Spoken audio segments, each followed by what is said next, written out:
तो नमस्कार, मैं हूं कृष्ण मोहन शर्मा और आज अपने मित्रों के साथ हम चर्चा करने वाले हैं क्योंकि कांग्रेस को एक नया अध्यक्ष मिलने वाला है, मल्लिकार्जुन खड़गे। और ये अब तय हो चुका है कि 2024 का लोकसभा चुनाव मल्लिकार्जुन के नेतृत्व में होगा। राहुल गांधी युवराज हैं, किसान की भूमिका में जगह जगह घूम रहे हैं। लेकिन अरविंद जी, आपका बहुत स्वागत है। अनुज आत्रे जी, आपका स्वागत है। दिनकर जी, आपका भी बहुत स्वागत है। सबसे पहले हम चलते हैं अरविंद जी के पास क्योंकि खड़गे मीडिया एडवाइजर है। अरविंद जी, इस चुनाव का मायने क्या जाता है? देखिए मोहन भाई, ये मैं एक जर्नलिस्ट के तौर पर ये तीसरा चुनाव है जो मैं देख रहा हूँ। आप जानते हैं बहुत ज्यादा संगठन चुनाव में इस तरह के चुनाव नहीं हुए, बल्कि आम सहमत से अब तक जो है एक तरह से ज्यादातर चुनाव कांग्रेस के हुए 1885 से, अगर आप देख लीजिएगा, क्योंकि ये कांग्रेस पार्टी दुनिया की सबसे पुरानी राजनीतिक पार्टियों में से एक है। और इस महाद्वीप की तो वो ऐसी पार्टी है जिसने भारत के बाद जितने भी अगल बगल के देश हैं उन सब में एक तरह से एक जो राजनीतिक या सांस्कृतिक जो एक तरह से संस्कृति है उसको एक विकसित करने में मदद की है। ये जो चुनाव है इस मायने में है क्योंकि एक ऐसा व्यक्ति इलेक्ट होके, मैंने एक ऐसे व्यक्ति के इलेक्ट होने की सबसे ज्यादा संभावना है जो ग्रास रूट लेवल पर बहुत ज्यादा बड़ा अनुभव वाला व्यक्ति है। आज तक कांग्रेस के जितने भी अध्यक्ष बने हैं इतने बड़े संसदीय तजुर्बे वाला कोई नहीं रहा कि जिसका पूरे संसदीय जीवन का 50 साल जो है जिसका रहा हो और जिसने बहुत सारे उतार चढ़ाव देखे हों। तो मुझे लगता है कि कद काठी में देखिए बड़े बड़े नाम जुड़ सकते हैं। हाँ, आपको नेहरू जी का मुकाबला नहीं कर सकते, आप दादा भाई नौरोजी का भी मुकाबला नहीं कर सकते। राजीव गांधी से पहले अगर आप देखेंगे 61 प्रेसिडेंट हुए कांग्रेस के, और उनमें जो भी नाम उठा लीजिए उनमें आप पाएंगे कि वो उनमें से सब ऐसे थे जिनका कहीं न कहीं आज़ादी के आंदोलन में बाकी चीज़ों में बड़ा योगदान। तो मुझे लगता है कि खड़गे जी का भी जो आए हैं, देखिए वो ऐसे व्यक्ति हैं जो 1969 में कांग्रेस में आए और आप जानते हैं 1969 बड़ा ही डगमगाता हुआ दौर था। हाँ, कांग्रेस का विभाजन हो चुका था उस साल, और जो लोग आए होंगे वो क्या सोच के आए होंगे, उनके मन में बहुत सारी बातें रही होंगी, क्योंकि बड़े बड़े नेता उस समय इंदिरा गांधी से अलग ही आ चुके। तो जब आए 69 के बाद 2022 में, जबकि वो कांग्रेस के अध्यक्ष बनने की उन्हीं की सबसे ज्यादा प्रबल संभावना है जो रिपोर्टें मिल रही हैं, तो मैं ये कहूंगा कि भाई कि वो सबसे बड़े उस मायने में व्यक्तित्व है कि उस आदमी ने तमाम उतार चढ़ाव के बाद अच्छा, कभी भी बहुत सारे कभी पार्टी नहीं छोड़ी है, और बहुत विचित्र विचित्र विरोधाभासों के बाद भी कभी उन्होंने अपने को जिसको कहिए कि अनुशासन को बनाए रखा है। तो ये इसीलिए मुझे लगता है कि उनको सबसे ज्यादा वो एक तरह से समर्थन मिला है अलग अलग जगहों पर। क्योंकि मैं एक आखिरी बात इसमें कह के भाई, क्योंकि मैं बताऊं आपको, देखिए वो लीडर ऑफ अपोजिशन जानते हैं, एक बड़ा पद है, वो भी संसद में इस समय, जबकि डिप्टी स्पीकर भी ना हो। हाँ, और इस समय जो है लोकसभा में भी कोई लीडर अपोजिशन ना हो, तो एक संवैधानिक पद है। उस पर आते हुए जिस तरह से लोग आए हैं, मिले हैं, उस समय लगातार इनसे अनुरोध किया गया कि नहीं आप चुनाव लड़िए, और वो बाद में उन्होंने अपना एक दिमाग बनाया कि हमें लड़ना चाहिए क्योंकि पार्टी इस समय जिस दौर से गुजर रही है उनके जैसा उनका ये कहना था कि उनके जैसे कार्यकर्ता को जो कुछ उनका बेस्ट है वो देने का, रिटर्न करने का समय आ गया, ऐसा मुझे लगता है जी। अनुज आत्रे जी, खड़गे साहब हो चाहे राहुल गांधी जी हो, इनका मुकाबला जो है बेसिक एक जो त्रिदेव है, अमित भाई शाह, नरेंद्र भाई मोदी और उधर जेपी नड्डा। क्योंकि नगर चुनाव बहुत कठिन है और इसको कह सकते हैं कि ये जो ताज है ये कांटों भरा ताज। आपकी आवाज थोड़ी कट रही है कृष्ण मोहन जी, मैं थोड़ा सा प्रश्न दोबारा रिपीट कीजिए, मैं सुन नहीं पा रहा हूँ। मैं कह रहा हूँ कि खड़गे साहब का अध्यक्ष बनना लगभग तय हो गया है और इनका मुकाबला जो है अब नरेंद्र भाई मोदी और अमित शाह की जोड़ी से होना है, तो इसको आप कैसे देख रहे हैं? देखिए, अरविंद जी ने बहुत अभी नजदीक रहे हैं खड़गे साहब की वर्किंग के हिसाब से देखा जाए तो अभी हाल ही में काफी वर्षों से उनके साथ रहे हैं, और एक कार्यकर्ता होने के नाते मैंने भी नजदीकी से खड़गे जी की वर्किंग को ऑब्जर्व किया है, देखा है। अभी चुनाव से पहले वो हमारे दिल्ली प्रदेश कांग्रेस में एक बैठक में आए थे, क्योंकि मैं भी एक डेलीगेट हूँ, डेलीगेट होने के नाते उनका वोटर हूँ। तो उन्होंने डेलीगेट के साथ एक बैठक करी, तो उनके जो विचार थे, विचार सुनकर के बहुत लोगों को अच्छा लगा। हालांकि शायद ही किसी भी राजनीतिक दल में, खासतौर से राष्ट्रीय राजनीतिक दलों में, इस तरह से कोई लीडर रहा हो कि जिसने जमीनी स्तर से अपनी राजनीतिक जीवन की शुरुआत की हो और आज पार्टी के शीर्ष पद पे जा रहे हैं। उन्होंने अपनी शुरुआत एक ब्लॉक अध्यक्ष से शुरुआत की, जो उन्होंने बताया, और 52 सालों के अपने राजनीतिक कैरियर में कोई ऐसा पद नहीं रहा जिसका उनको अनुभव ना रहा हो। सबसे बड़ी बात उनकी जो सबसे अच्छी सब लोगों को लगी, जो मुझे भी खासतौर से प्रभावित किया, उन्होंने ये कहा कि आप लोग मेरे पीछे मत चलिए। लोगों ने कहा जी आप आगे बढ़िए, हम आपके पीछे। उन्होंने कहा मेरे पीछे मत चलिए, पीछे से तो लोग धोखा दे जाते हैं। आप मेरे बाजू बनिए और मेरे साथ चलिए। मैं आप लोगों के साथ इस लड़ाई को जीतना चाहता हूँ। देश का माहौल जो खराब चल रहा है, जिस तरह से फिरका परस्ती ताकतों ने इस समय जो है माहौल पे कैप्चर कर रखा है, और जिस एक प्रचार तंत्र के माध्यम से देश में एक झूठ का माहौल बना रखा है, और जो काम करने वाले लोग हैं उनको कहीं ना कहीं दरकिनार किया जा रहा है। काम करने जो काम हुए हैं, जो विकास हुए हैं, उनको झुटलाया जा रहा है, इतिहास को परिवर्तित किया जा रहा है, और जो कुछ नहीं हुआ है उसको प्रचार के माध्यम से झूठ को सच करके बेचने का काम इस देश में चल रहा है। उन सबको उन्होंने कहा है कि समय आ रहा है कि जिसकी वजह से कांग्रेस पार्टी तो भुगतान कर ही रही है, नुकसान झेल ही रही है हम लोग, क्योंकि जनता की बेरुखी हमसे हो गई। कांग्रेस का कार्यकर्ता पार्टी से नहीं टूटा है। कार्यकर्ता आज भी कांग्रेस की पार्टी का सबसे ज्यादा मजबूती से किसी राष्ट्रीय दल के साथ, राजनीतिक दल के साथ जुड़ा है, जो कांग्रेस पार्टी के साथ जुड़ा है। लेकिन इस दौर में हमसे मतदाताओं की थोड़ा सा नाराजगी या उनका थोड़ा सा हमसे दूरी बनी है, जिस वजह से हम लोग चुनाव कुछ पीछे हारे। लेकिन हार जीत चुनाव में चलता रहता है। सत्ता हासिल करना ही सब कुछ नहीं होता। हम लोग विपक्ष में रहते हुए बहुत मजबूती से काम कर रहे हैं, और जनता महसूस कर रही है कि 2014 से पहले के जो देश था, जो अच्छे दिन का जो वायदा किया गया था पूरे देश में और हर राज्य में वायदा किया था, तो आज जनता 2022 आ गया है और अपने आप को देखती है कि हम कहाँ खड़े। जिन जिन बातों की बात वायदे किए गए, जो एक सपनों का भारत दिखाया गया था, क्या उसमें परिवर्तन हुआ है? क्या हम लोग आगे बढ़े हैं या 4 कदम पीछे हटे? तो जितनी भी इन्होंने बातें करी थी, जिन जिन चीजों की इन्होंने कांग्रेस की बुराई करी थी कि ये कमियां है देश में, आज वो कमियां तो दूर हुई नहीं, वो अच्छे दिन तो आए नहीं। तो जो मौजूदा 2014 के हालात के दिन थे, उससे 72 दिन बुरे दिन ला करके दे दिए। आप सबसे बड़ी अर्थव्यवस्था। दिनकर जी बीएचयू छात्र संघ से राजनीति करते रहे और बड़े सारे चुनाव लड़े हैं, जीते हैं, जितवाए हैं, हारे हैं, हार जीत लगा रहता है। दिनकर जी, राहुल गांधी साउथ में एक अपना भारत जोड़ो यात्रा के तहत चल रहा है, उनको अपार समर्थन मिला। बार बार कहते थे कि ये 10 जनपद की पार्टी है या तुगलक लेन की पार्टी है, तो कांग्रेस उससे बाहर निकल के आ गई, एक गैर गांधी परिवार से अध्यक्ष चुनने का फैसला किया। आप इसको राजनीतिक परिप्रेक्ष्य से कैसे देखते हैं? कोई टीका टिप्पणी नहीं चाहते, आप अपना अनुभव बताइए।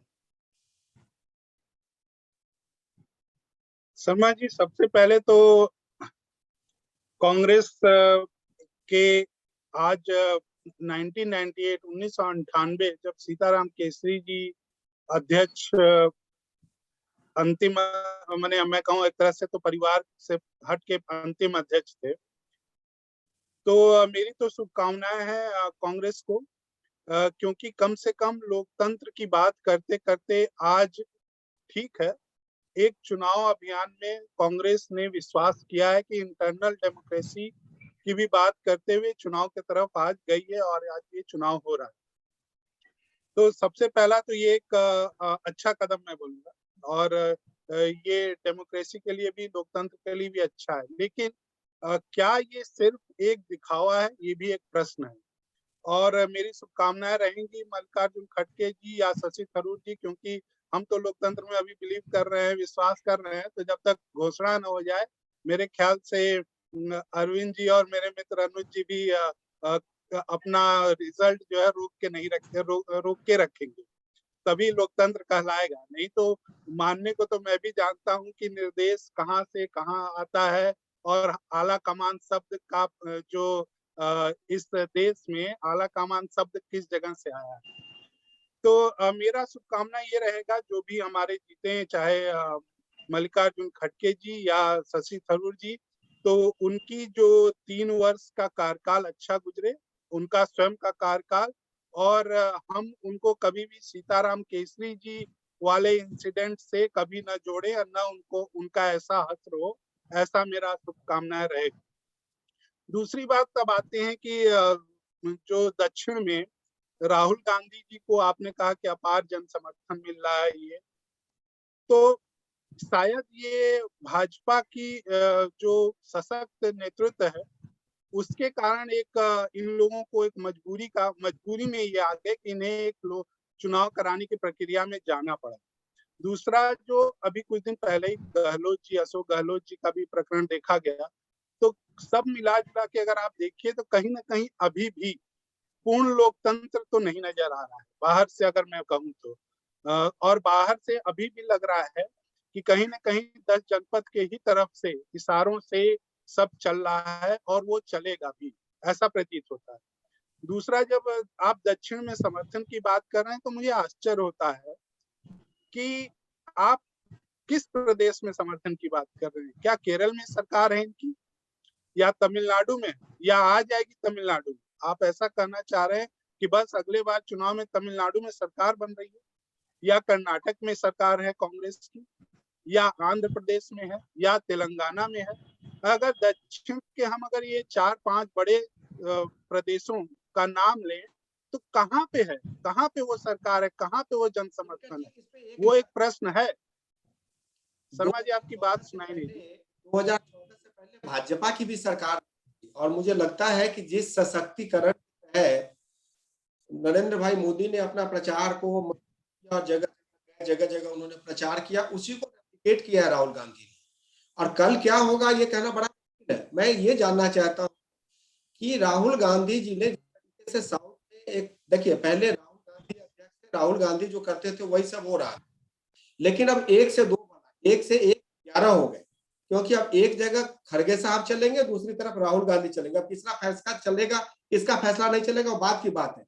लेकिन शर्मा जी, ये आपका जो एक और एक की बात आपने कहा, तो श्री राहुल गांधी जी भी एवं श्री खड़गे जी भी 2014 से 2019 दोनों लोग लोकसभा में थे। और मैं सिर्फ 2 की क्यों बात करूं, पूर्व अध्यक्ष या निवर्तमान अध्यक्ष जो आपके श्रीमती सोनिया जी हैं, तीनों लोग लोकसभा में थे। तो ऐसा नहीं है कि खड़गे जी कोई नए अवतार हैं या कोई नए आए हैं। हाँ, 2019 का लोकसभा वो हार गए, ये एक दुख का चीज है। और राहुल जी भी हारे, अमेठी से हारे। तो दोनों जो आपने एक और एक कहा, दोनों ने लोकसभा तो दुर्भाग्यपूर्ण हारा है 2019 में, और इस समय खड़गे जी राज्यसभा में है, तो लीडर ऑफ अपोजिशन है। तो ऐसा नहीं, और उससे पहले लोकसभा में वो थे, तो ऐसा नहीं है कि खड़गे जी कोई नया चीज करने वाले हैं। खड़गे जी पहले से उनको अवसर मिला है, 2019 में लीडर ऑफ अपोजिशन रहे, अभी भी हैं। तो खड़गे जी कितने प्रभावी होंगे ये तो समय और वक्त बताएगा। लेकिन हाँ, फिर भी मैं अपने मित्रों को ये जरूर कहूंगा कि इंटरनल डेमोक्रेसी भले ही दिखावा ही सही, लेकिन आज चुनाव हो रहा है, ये अच्छी बात है, क्योंकि ये एक पहला कदम है आगे जो बढ़ेगा। और हो सकता है कि फिर से कांग्रेस जो पुराने कांग्रेस का जो एक इमेज था, गांधी परिवार के बाहर भी सोच सकती है, ऐसा देखने में शायद प्रतीत हो। अभी बहुत जल्दी होगा कहना, और मुझे कम से कम खड़गे जी के नेतृत्व में तो नहीं लग रहा। देखते हैं शशि थरूर जी जीतते हैं या खड़गे जी, लेकिन मुझे मालूम है, आप सबको मालूम है कि कौन जीतेगा। अरविंद भाई, एक सवाल है, एक मतलब पत्रकार के नाते, आपके जो ऑफिशियल पोजीशन है उसके नाते नहीं, खड़गे साहब के लिए या कांग्रेस के लिए अभी सबसे बड़ी चुनौती क्या आपके सामने नजर दिखा में? देखिए केएम भाई, खड़गे साहब के सामने जो तात्कालिक चुनौती है कि अब वो कांग्रेस के अध्यक्ष हैं, अगर बनते हैं।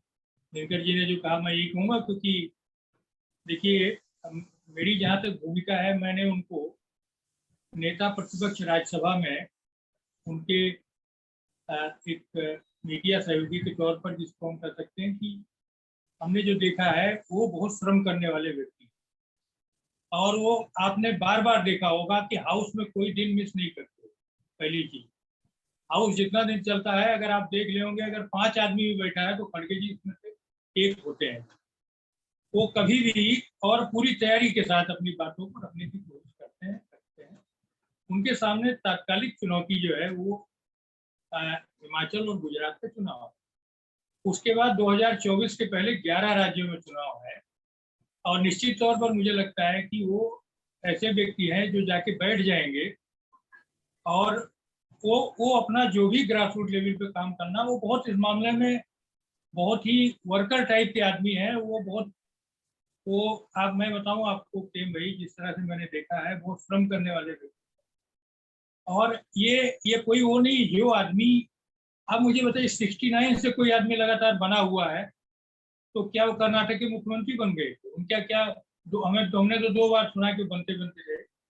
बहुत सारी चीजें हैं जब आप होते, लेकिन मैंने 2 चीजें देखी कि कभी उन्होंने शिकायत नहीं की। और ऐसा नहीं है, ये भारतीय जनता पार्टी में उनके कद का एक आदमी कोई हो, दिनकर जी बता दें, जो 32-35 वर्ष तक मिनिस्टर रहा हो, 32-35 वर्ष जिले का रहा हूँ, कि कर्नाटक में भी 2 बार वो लीडर ऑफ अपोजिशन रहे, और जब वो उन्हीं के नेतृत्व में अगली सरकार बनी है जो है कांग्रेस की, वो ऐसे ऐसे मौकों पर बहुत बहुत। और वो जब 1972 में सबसे पहले जब मिनिस्टर जब बने, तो जितनी चीजें जानते हैं, मैं एक छोटी सी चीज बताऊंगा। उनसे देवराज अरस ने कहा, उस समय आपको याद होगा समाज कल्याण एक मंत्रालय होता था, जिसमें कोई शेड्यूल कास्ट का आदमी जीता हो आमतौर पर मंत्री बना देते। खड़गे जी का क्यों, मुझे नहीं बनना है इस विभाग का मंत्री, समझ रहे हैं क्यों?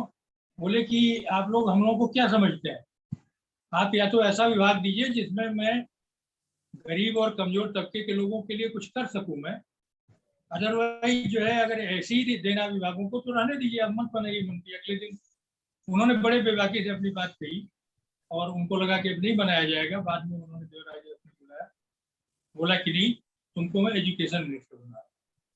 और जहां भी रहे, मैं आपको बताऊं कभी कि भाई मैंने बीच बीच में टुकड़ों टुकड़ों में जिस तरीके की बात, उन्होंने जिस तरीके के काम किए हैं अपने अपने अलग, आप आश्चर्य करोगे कि ई श्रीधरन जिनका बड़ा भारी नाम है, उनको खड़गे जी ने रिकमेंड किया हुआ था। वो रेवेन्यू मिनिस्टर थे, उन्होंने देखा कि एक आदमी है वहां का।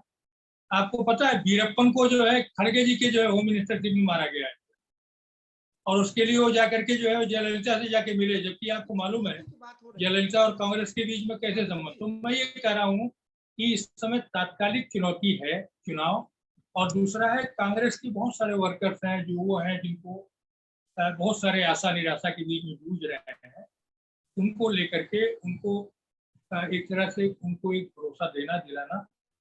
और वो तभी होगा जब, क्योंकि वो वर्कर है, लोगों को ये समझ में आ रहा है कि अगर वो बनते हैं, देखिए क्योंकि दिनकर जी ने एक बात कही है, मैं भी क्योंकि अभी चुनाव घोषणा के पहले कोई बात नहीं, लेकिन उनके साथ जुड़े होने के नाते कुछ चीजें कुछ खूबियां उनकी मैं जानता हूँ, तो इस नाते मैं कह सकता हूँ कि वो लड़ने भिड़ने वाले आदमी हैं। और वहां भी 2019 का जो इलेक्शन हुआ जो हारे हैं, उसके पहले के चुनाव को लगातार जीते हैं। और मैं आपको आश्चर्य करेंगे केम भाई कि पहला जो टिकट उन्हें मिला था विधानसभा में, वो तेलुगु भाषी इलाके में थे। वो जब उनको एमएलए का टिकट मिला था, आप समझ लीजिए उनको तेलुगु नहीं आती, और उस तेलुगु भाषी इलाके में उन्होंने नेतृत्व किया, लड़े, और अपने तेलुगु साथियों के साथ मिलकर के उन्हें जो बातें कहनी थी कम्युनिकेट किया।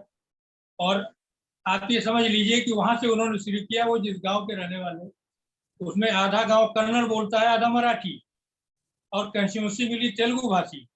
आप ये समझ लीजिए कि वहां से बन करके किस तरीके से वर्कर के तौर पर वो खड़े होकर के आए हैं। और उनके जैसा संसदीय कदकाठी जो है, वो मैं ये नहीं कह रहा हूँ कि केवल उन्हीं की होगी। शरद पवार साहब को आप कह सकते हैं कि वो उनसे कुछ 1-2 साल सीनियर होंगे जो है, लेकिन इसके बाद भी जो जिस तरह का उनको, आप कभी आप मिले हैं, आप तो जानते हैं उनको मिल करके जब आप जाएंगे तो आपको लगेगा कि आप किसी बहुत ही ग्रास रूट आदमी से मिल रहे हैं। ऐसा लगता है कि जैसे सदियों से आप जानते हो। जब आपको वो वर्कर के साथ जो इंटरेक्शन उनका है, जैसे अभी अनुज भाई कह रहे थे कि एक मुलाकात में आखिर प्रभावित किया उन्होंने, तो वो कभी अपने को, वो जिसको आप ये कहिए कि जो फ्लीट के साथ चलने वाले और बहुत उस टाइप में यकीन नहीं करते हैं।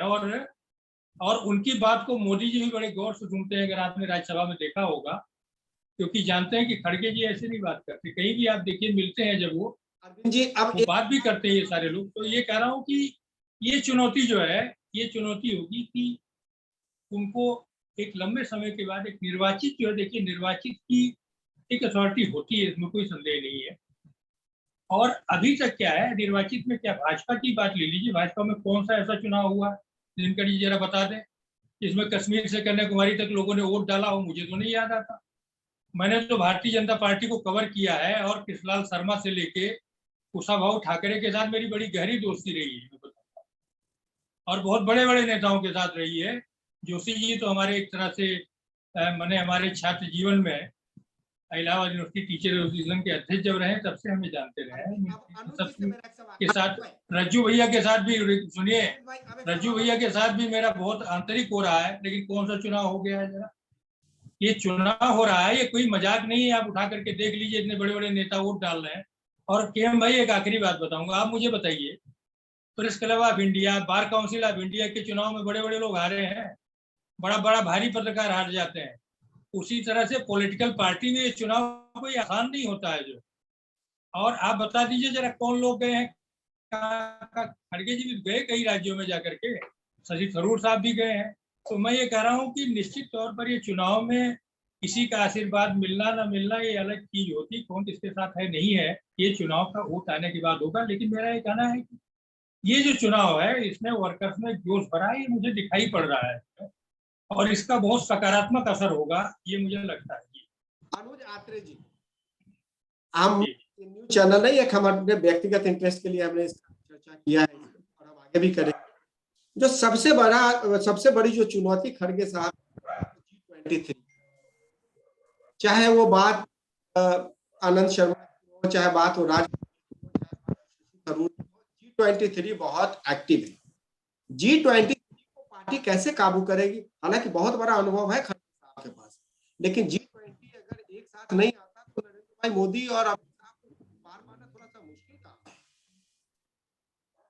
देखिए केएम जी, पहले तो G23 नाम का ऐसा कोई चीज है नहीं, एक मीडिया के द्वारा दिया गया नाम था कुछ लोगों के लिए, और जो उसमें प्रमुखता से जो 2-3 लोग जो प्रमुख नेता थे जो ज्यादा बोल रहे थे, जैसे उनमें गुलाम नबी आजाद साहब थे जो कांग्रेस छोड़ के चले।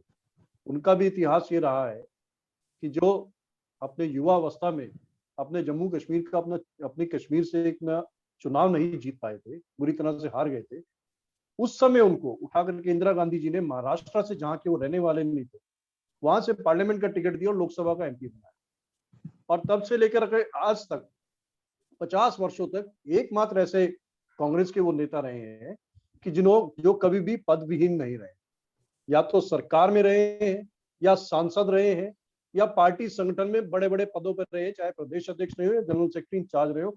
कोई ऐसा पद जो पार्टी अगर किसी कार्यकर्ता या किसी नेता को दे सकती थी, तो ऐसा कुछ नहीं था जो उनको कभी ना मिला हो। लोगों को उसमें से एक पद मिलने के लिए जीवन भर अपना लालसा रह जाती किसी भी राजनीतिक दल में। और एक बार उनको राज्यसभा नहीं मिल पाई, क्योंकि अभी इस बार सीटों का अभाव था, थोड़ा सा हमारे पास नहीं थी, तो एकदम से उन्होंने अपना एक, जैसा आपने भी नाम दिया, वो संगठन नाम का एक बना दिया और पार्टी के खिलाफ बोलने लगे। तो पार्टी की सारी नीतियां गलत हो गई। जब उनको लीडर ऑफ ऑपोजिशन बनाया था तो वही गांधी फैमिली उनके लिए सबसे अच्छी थी। जब उनको कश्मीर का एमएलए ना होते हुए भी मुख्यमंत्री बनाया तो वो गांधी फैमिली का, राहुल गांधी जी का डिसीजन वो बहुत अच्छा था। जब उनको जनरल सेक्रेटरी इंचार्ज बना के यूपी का प्रभारी बनाया तो वो भी डिसीजन अच्छा था। लेकिन एक बार राज्यसभा नहीं दे पाए तो सारे डिसीजन राहुल जी के गलत हो गए। तो आप इससे क्या अंदाजा लगा सकते हैं कि कहीं ना कहीं अपनी जो उनकी निजी स्वार्थ सिद्धि नहीं एक बार पूर्ति हो पाई, तो आप पार्टी के लिए सारी कमियां निकालते रहेंगे और आप वो काम करने लग जाएंगे जो एक विपक्षी दल के नेता करते हैं, विपक्षी दल की पार्टियां करती है, विरोधी करती है। तो इनकी छवि और उनकी नियति जनता देख रही है कि किस नियत से, किसके कहने पर ऐसी पार्लियामेंट में जो है प्रधानमंत्री जी ने उनके लिए विदाई समारोह में आंसू तो बहाए नहीं थे। उसी दिन से दिख गया था कहीं ना कहीं कुछ खेल चल रहा है। अडवाणी जी के लिए आंसू आज तक पूरा देश इंतजार कर रहा है कि अडवाणी जी के लिए कोई एक आंसू निकाल लेते। उनको जो है इतने बड़े नेता को जो है मार्गदर्शक से और मूक दर्शक बना करके घर पे लेटा दिया। जोशी जी के लिए कुछ निकाल लेते, लेकिन उनके लिए नहीं निकाले गए, निकालेंगे भी नहीं, क्योंकि सबको पता है कि मन में क्या है और मुंह में क्या है। उसके बाद फिर एक मिनट तीनों आदमी को आखिरी सवाल, खड़गे साहब के आने के बाद कोई इसमें शक नहीं है कि थोड़ी सी ऊर्जा आ जाएगी कार्यकर्ताओं में। आप इसको मानते हैं कि ये बीजेपी के लिए कांग्रेस पार्टी आने वाले चुनाव में एक चुनौती बनने वाली है? देखिए शर्मा जी, कांग्रेस को मैं अभी तक तो चुनौती नहीं मानता हूँ, ना आगे मान रहा हूँ। कारण उसके ये है कि कांग्रेस को अभी अपनी इंटरनल, अभी अपने पार्टी के जो वर्कर हैं उन्हीं में जोश भरना है, उन्हीं को विश्वास दिलाना है कि क्या पार्टी जीत सकती है, पहला। दूसरा, कांग्रेस ने एक जो हमेशा गलती करते आई है कांग्रेस, वो ये कि किसी भाजपा या किसी ऐसे बड़ी पार्टी को सत्ता से दूर रखने के लिए जो छोटे क्षेत्रीय दलों को ये बार बार प्रमोट करती है या रिले रेस का जो बैटन होता है वो हैंडओवर करती है, वो इसके लिए खुद सुसाइडल है। जिस तरह से दिल्ली में अगर आपको याद होगा, आम आदमी पार्टी को इन्होंने मुख्यमंत्री बनवाया, सरकार बनवाया, 8 विधायक होते हुए आज ये 0 पे पहुंच गए। पंजाब में इन्होंने अपनी सत्ता जो है आम आदमी पार्टी को बैठा के दे दी कि लो कुछ दिन तुम चला लो। तो मुझे ऐसा लगता है कि कांग्रेस जिस दिन इस मानसिकता से बाहर निकलेगी, स्वयं लड़ने पे विश्वास रखेगी, उस दिन सबसे पहली चुनौती उन क्षेत्रीय दलों के लिए है। उसके बाद भारतीय जनता पार्टी आती है। मेरी कांग्रेस को शुभकामनाएं हैं। एक सशक्त विपक्ष रहे, अच्छी बात है, इस देश में चाहिए भी। और कांग्रेस अगर सही में विपक्ष की भूमिका अदा कर पाए, जो कि अभी तक शायद वो सीख नहीं पाई है, लंबा समय रहा है सत्ता में रहने का, तो वो थोड़ा सा कष्टदायक होता है। लेकिन विपक्ष की भूमिका भी अगर एक अच्छी निभा पाए तो मेरा मानना है कि देश हित में शायद अच्छा हो। 1 मिनट सवाल का जवाब आप देना है अनुज भाई। अनुज आत्रे साहब, 1 मिनट में आपको सवाल का जवाब देना है कि क्या पार्टी जो बार-बार 3 सवाल उठा रहे हैं कि 10 जनपद ही इस पे रूल करेगा, क्या खड़गे साहब 10 जनपद के पेरीफेरी से बाहर निकल पाएंगे? देखिए, मुझे लगता है इस तरह का प्रश्न पूछना पूरी तरह से बेईमानी है। जब 10 जनपद से उन लोगों ने खुद ही त्याग कर दिया, 10 जनपद पे तो प्रश्न लगाना नहीं चाहिए। मुझे लगता है इतना बड़ा राजनीतिक इतिहास में कोई एक नेता इस तरह का त्याग करके दिखा दे। सोनिया जी को जब 2004 में कांग्रेस पार्टी सत्ता में आई थी, कोई ताकत नहीं थी जो उनको प्रधानमंत्री बनने से रोक सकती। पूरा समर्थन कांग्रेस पार्टी के और सब सांसदों का उनके लिए था। जो हमारे घटक दल थे, सब लोग चाहते थे सोनिया जी बने, सब लोग उनको लगातार मनाते रहे, लेकिन उन्होंने अंतिम समय में डॉक्टर मनमोहन सिंह जैसा एक योग्य प्रधानमंत्री इस देश को दिया, अर्थशास्त्री के रूप में। क्या कौन रोक रहा था उनको? 2009 में कौन रोक रहा था राहुल गांधी जी को प्रधानमंत्री बनने के लिए? लेकिन उन्होंने क्या किया? अब 2 मिनट समय है। एक्सपर्ट सवाल, कोऑर्डिनेशन एक बहुत बड़ा फंडा होने वाला और प्रॉब्लम भी होने वाली है। तो आपने बहुत अच्छे से और उनके साथ काम किया और कर रहे हैं और आगे भी करेंगे, शुभकामनाएं हैं। कोऑर्डिनेशन करना कितना आसान रहेगा उनके? देखिए केएम भाई, जो मेरा अपना निजी अनुभव साझा कर सकता हूँ कि वो सबको साथ लेके चलने वाले व्यक्ति हैं। और अगर आपने उनका नॉमिनेशन देखा होगा तो जो आप कह रहे हैं G23 और ये उससे जुड़े हुए भी लोग जो है सब वहाँ पहुँच गए थे, तो वो ऐसा नहीं है, वो किसी के मन में दुराव नहीं रखते। आप ये आपको आश्चर्य होगा ये जान के कि अभी 13 तारीख को एक नोटिफिकेशन जारी हुआ है लोकसभा में, जो फर्टिलाइजर की स्टैंडिंग कमेटी बनी, ठीक है, उसका अध्यक्ष किसको बनाया गया? शशि थरूर को। इस समय कांग्रेस को 3 स्टैंडिंग कमेटी मिली है, इसमें एक का अध्यक्ष शशि थरूर को बनाया गया। जबकि आप पता है आईटी स्टैंडिंग कमेटी के वो अध्यक्ष थे, आईटी कमेटी जो है वो रूलिंग पार्टी ने ले ली, ठीक है, लेकिन इसके बावजूद नाम भेजा गया शशि थरूर का। और आपको क्या लगता है कि क्या उस मामले में लीडर अपोजिशन की कोई सहमति नहीं रही होगी? तो वो इन चीजों में बिल्कुल मन में रख के नहीं, और उन्होंने कई बार कहा है कि शशि थरूर हमारे छोटे भाई की तरह है, वो कभी भी मन में इस तरह की बातें नहीं रखते। वो तो उन लोगों को लेके नहीं रखा उन्होंने जिन्होंने उन्हें मुख्यमंत्री नहीं बनने दिया, और तो छोड़ दीजिए, वो सबको साथ लेकर के एक साथ चलने वाले व्यक्ति। और मुझे भरोसा है कि जितना हार्ड वर्किंग है। और दूसरा चीज जो अभी आपने पहले एक बार पूछा था केएन भाई, मैं ये कह रहा हूँ, देखिए अटल जी की जब सरकार बनी तभी से भारत में केंद्रीय स्तर पर गठबंधन का एक दौर आ गया। मैं ये कहूं कि चाहे भारतीय जनता पार्टी हो चाहे कांग्रेस, कोई भी अपने दम पर अब सरकार बनाने की स्थिति में नहीं होगी। हाँ, नहीं होगी, और उसको कुछ ना कुछ लोगों का तालमेल करना ही पड़ेगा। मैं बताऊंगा, चलिए इस अगर कार्यक्रम भारतीय जनता पार्टी, अरविंद भाई, मैं यही खत्म करूंगा एक बात कह के, वो जो युग है उसमें सारे महत्वपूर्ण गठबंधन जो थे वो भारतीय जनता पार्टी से बाहर जा चुके हैं।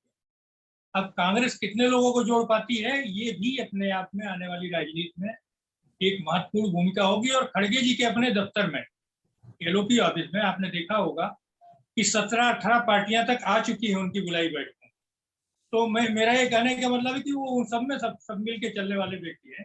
अनुज जी हमारे साथ आप जुड़े, टेलीविजन चैनल नहीं है, एक मेरे निजी इच्छा चर्चा कर ली। दिनकर जी हमारे मित्र हमारे साथ जुड़े, अरविंद जी कलीग रह चुके हैं, वरिष्ठ साथी रह चुके हैं। आप लोगों का बहुत बहुत धन्यवाद और शुभकामनाएं खड़गे जी के लिए या शुभकामनाएं शशि थरूर जी के लिए कि एक अच्छा लोकतंत्र में विपक्ष का नेता या विपक्षी पार्टी तैयार